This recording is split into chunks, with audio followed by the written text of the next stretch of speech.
1928, the communists declared that the racial differences among our people constituted the weakest and most vulnerable point in our social fabric. By constantly probing and straining at this one spot, they calculated that eventually the cloth could be torn apart, and that Americans could be divided, weakened, and perhaps even set against each other in open combat. We mustn't kid ourselves into thinking that the communists have placed their agitators only into the black communities. They're working both sides of the street. They want hatred, violence, and bloodshed between the races, and they don't care how they get it or whom they use, even children if necessary. Here is a book that I think ought to be in every home library. It's entitled Color, Communism, and Common Sense by Manning Johnson. He joined the party as a young man because he honestly believed that the communists were trying to improve the conditions of his people. He was a dedicated communist, and eventually he rose to one of the highest ranks. But after many years, he discovered that instead they were merely planning to use his people in a bloody revolution to destroy America. And when he woke up to this, he dropped out of the party and devoted the rest of his life trying to alert his fellow citizens of all races to the true nature of the Communist Party as he knew it to be from the inside. Manning Johnson said, "Black rebellion was what Moscow wanted. Bloody racial conflict would split America. During the confusion, demoralization and panic would set in. Then finally the Reds say, workers stop work. Many of them seize arms by attacking arsenals. Street fights become frequent. Under the leadership of the Communist Party, the workers organize revolutionary committees to be in command of the uprising. Armed workers seize the principal government offices, invade the residences of the president and his cabinet members, arrest them, declare the old regime abolished, establish their own power." Now, here is a piece of vicious communist propaganda that perhaps some of you have seen. It's called The Crusader. It's written by Robert F. Williams, one of the organizers of the Revolutionary Action Movement. In this issue of The Crusader, the communists call not only for extensive chaos within the cities, but for putting to the torch every village, every forest, every field, and every barn. The plan is for raging fires from one city to the next. The reason? Well, first, there's the value of sheer destruction.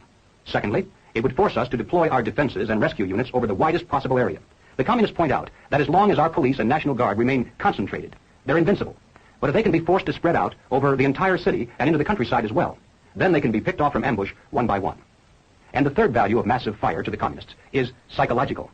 The average American, they say, soft and decadent, when he sees billows of black smoke rising from one horizon to the other, when at night the only light he has to see by is the flickering red from flames leaping into the sky, he'll become paralyzed with fear and panic. He'll run away and hide, and do nothing to interfere with the guerrilla bands as they strike at the community's power centers.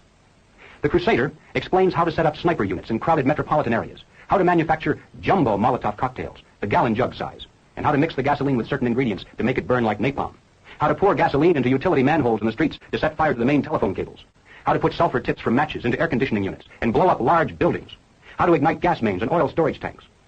It explains how radio-controlled model airplanes can be used to fly explosive charges over heavily guarded fences into gasoline storage areas or munition stockpiles.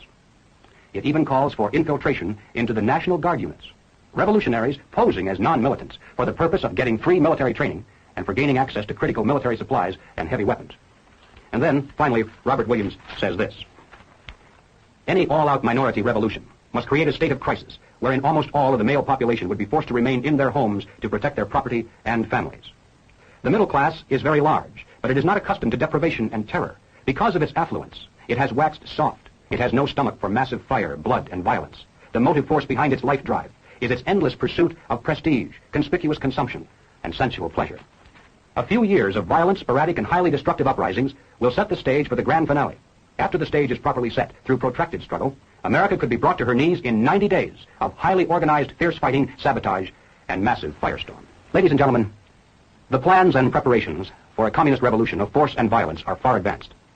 The organization behind these preparations has almost unlimited financial resources, and it provides both training and leadership based upon years of experience in many other countries. Our enemies are deadly serious about their task, and it's nothing short of national suicide for us to continue to ignore their plans and their progress. The violent revolution becomes of primary value to the communists to the extent to which it can be used to condition the masses psychologically to accept the non-violent revolution, which is offered supposedly as the only alternative.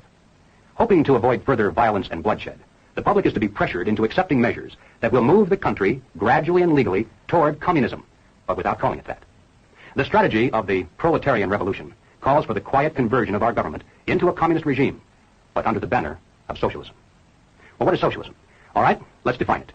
According to the dictionary, socialism is a political concept based upon the principle of government ownership and control of property, the means of production, and the avenues of commerce. Under socialism, those who run the government, and the communists are confident that in America they eventually will be the ones who do so, those who run the government will know who is to get something and who has to wait, and that represents control over human beings. What has all this to do with the communist revolution in America? Well, ladies and gentlemen, it has everything to do with it, because the building of socialism is the communist revolution in America. It represents the process whereby our country can be moved gradually toward communism without the people even being aware of it. No matter what grievance we may have, real or imagined, no matter what national problems we may face, the communists seize upon these as excuses to build socialism. They have one and only one solution for all problems: more government, and then more and more until it's total government. And forgive me for saying it one more time.